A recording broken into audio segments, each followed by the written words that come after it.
Welcome to another episode of Platinum Ranking, where we're going to do something a little bit different today, just as a little trial. So if you've seen any of the previous episodes, we've been doing top 10 lists. This time we're going to try and integrate it a little bit more around the trophy concept. So we've offline agreed on 4 things, and we're going to rank them based on bronze, silver, gold, and platinum. Obviously, bronze being 4th, so technically the worst in this list, and platinum being the best. And we're going to do a topic we both love, and that is Assassin's Creed. Assassin's Creed? That doesn't sound right in my head. Assassin's Creed. Assassin's Creed Heroes. We're going to rank who's the best and who's the worst out of 4 we've picked. So our personal 4 is Eivor. We've got, my brain just went dead. Eivor, Arno, Edward, and Ezio. That's the 4 we've agreed on that would belong in the top 4 ranking. I think maybe we would be slightly different if we were doing this individually. I don't think Eivor would be there 3. I'd put... why is my brain going blank? The female from Syndicate. Ellie? No. Elise? No. Evelyn? Oh my god, I'm a terrible Assassin's Creed fan. She belongs to my top 4. Evie, thank you. Jacob and we did Evie. We did a whole unaired episode of the podcast where we went through and talked about this in depth. So it's nice to bring it back a little bit here. So those are our top 4. Yeah, I would have Evie. You'd probably have Cassandra, right? Instead of Eivor. Yeah, I'd probably have Cassandra. Yeah, I think Eivor's a good one for us to kind of bridge the gap, as it were. So, yeah, we're going to rank them and assign them a trophy each. So while we've agreed on who are the 4 we're going to rank, we have not discussed at all where we would put them. Mm-hmm. So let's start off with bronze. Who's the 4th best assassin in your opinion? Eivor, probably. Yeah, I think we're both probably on agreement, considering we would swap him out with someone else, that easily Eivor gets bronze, right? He's a great character. I mean, he's not really an assassin. That's a whole nother topic for another day, but he's a cool character. He's charismatic. He's a good leader.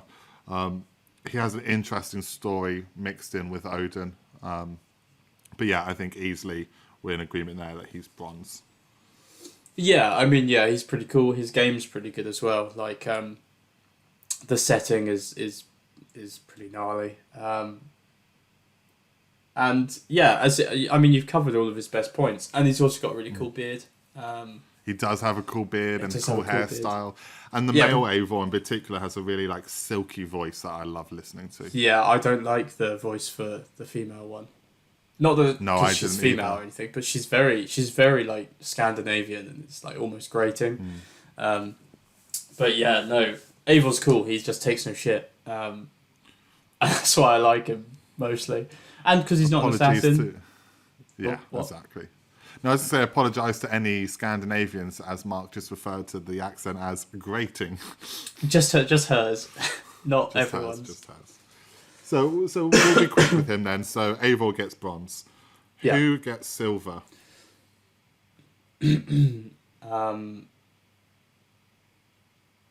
Edward. Oh, we are going to have some issues here. You piece of shit. What do you mean, Edward? No, all right. Say your piece, and I'll tell you why you're wrong. Edward, because it's tough. It's tough because I've got a little special place in my heart for Arno, and that's why it's not Edward.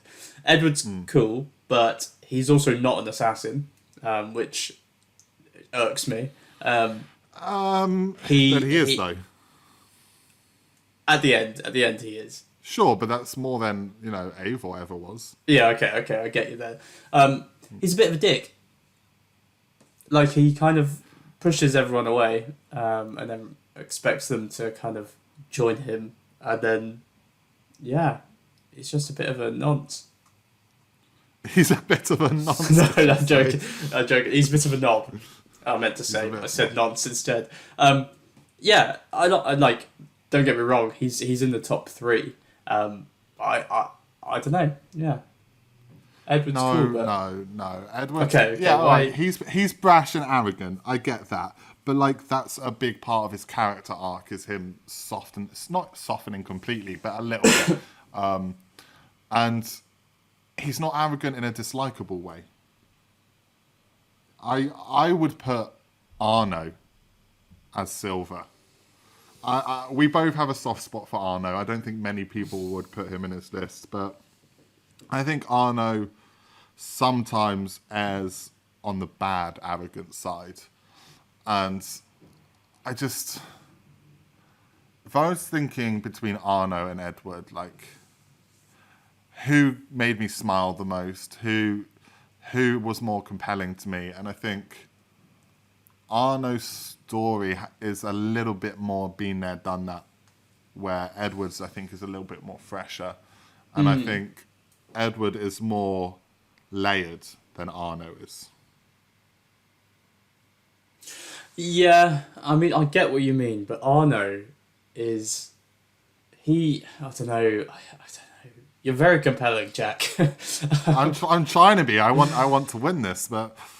Yeah, I don't know. Arno, for me, he has this... I mean, now you've said that it's all been done before, I just can't help but think that it's Ezio's story, but in a different time. That's the thing with Arno. It is Ezio's story. But he's got a really... different...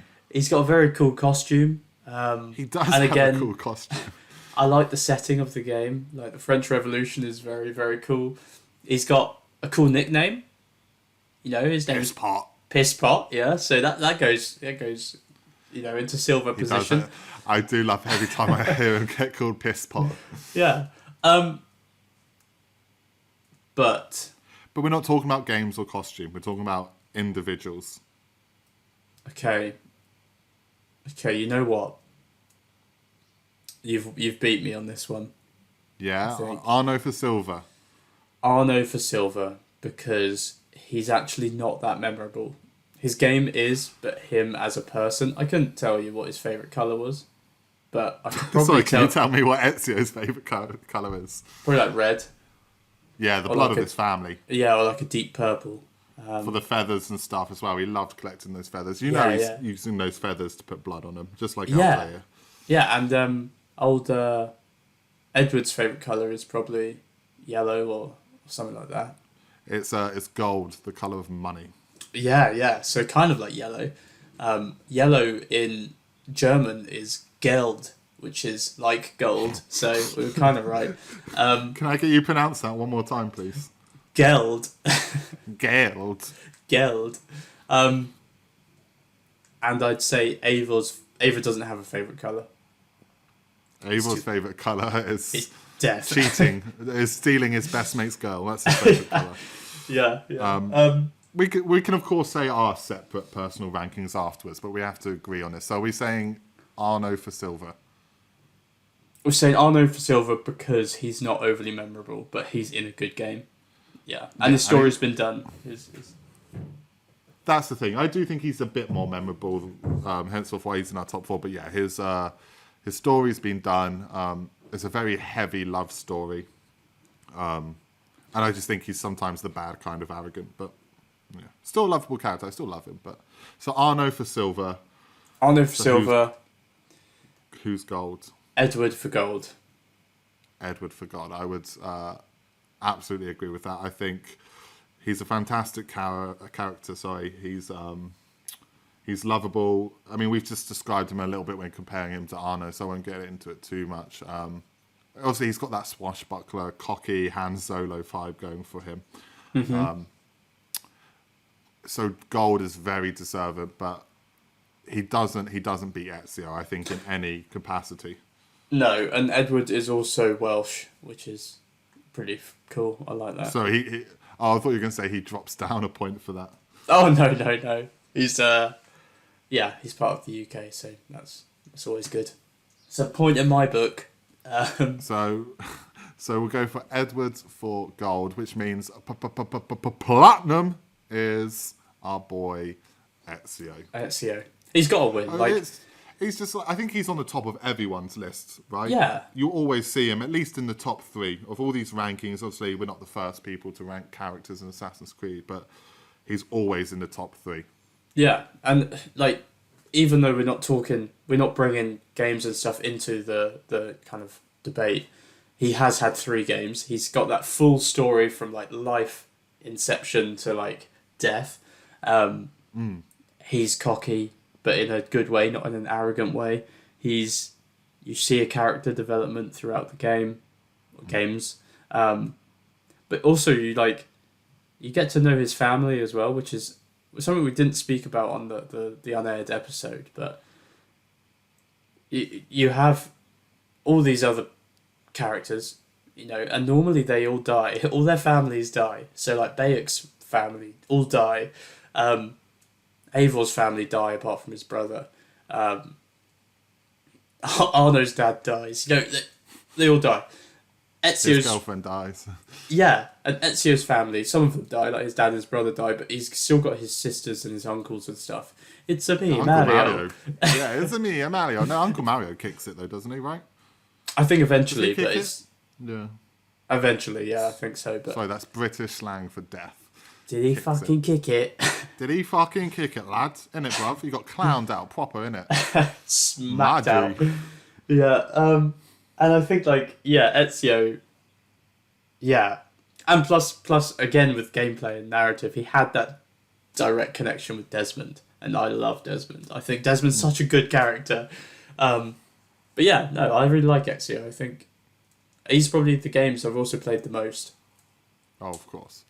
And it's always going to be biased when talking about Ezio because he does have 3 games of character development. So how can you not want to rank him at the top because he has 3 20-hour at least experiences, so 60-odd hours with him. And like you said, you see him from literally life when he's born in number 2. And if you're willing to watch the animated thing, you can see him all the way up into his death. So yeah it's hard not to want to put him at the top. Yeah, he definitely deserves the platinum. Yeah, he's the platinum assassin because he definitely made Assassin's Creed as well. Like the first game with Altair was fine, was good, but it wasn't something crazy. And then the Assassin's Creed 2 dropped and people lost their mind. And as it went through with Brotherhood, amazing, Revelations, okay, a little bit of a step back, but still bloody great. Yeah. I think, it would be dumb. It would be very, very dumb to put anyone else in that top spot. So if this was your personal list, that we weren't having to come to agreement, quickly, what would your 4 look like? I would, trophies? Without having the discussion before, it was Ezio, Arno, Edward, and then I'd put Cassandra. Link them to trophies. Oh, sorry. So Ezio would get the platinum. Arno would get the gold, Edward would get the silver, and then Cassandra would get my bronze. But that's because, I don't know, there's something to do with the... I don't know, something to do with Cassandra that just... Yeah, see, for me, that would be Evie Fry at bronze. I think she's definitely the better sibling out of her and Jacob. I thought she was really compelling. And then so that would be my bronze. My silver would be Arno, my gold would be Edward, and my platinum would be Ezio. So my list is pretty much identical minus the last one. Yeah. And I think that just kind of goes to show... I think that's probably, overall as well, I think a lot of people are probably along those lines. Fan favourites are definitely Ezio and Edward, and I think that would be in most people's top 3. Unless they had some disconnect with one of them. I think, those, as long as they've played all the games, I think that they're definitely up there. Yeah, agreed. So that's our top 4. We're quite similar on this topic. We wanted to just do something we kind of both would mostly agree on for our pilot episode of this, just to see how it goes. But I would predict in the future there's probably going to be a lot more arguing. Almost definitely. When we take topics we're not necessarily agreed on. So that's what we'll do next. So we've done this week where I think we're mostly on the same page. Next week we'll try and find a topic we are complete opposites on. so you can watch us argue it out and insult each other. But yeah, that's our ranking of our 4 assassins. Let us know in the comments what you thought. Who would you rank? Comment, like, subscribe, and do all that shit YouTubers say to annoy you. And yeah, let's hope this... I think this will be better than what we were doing before, but numbers will tell us, I guess. Yeah, I mean, I agree. And obviously, if you guys have any ideas about what we could discuss or what you want us to... You want to know from us, like, you know, whether or not we like what our favourite Zelda games are. That's a bad example. Don't do that. But, you know, something like... Do let us know in the comments. All right, bye, losers. See you later.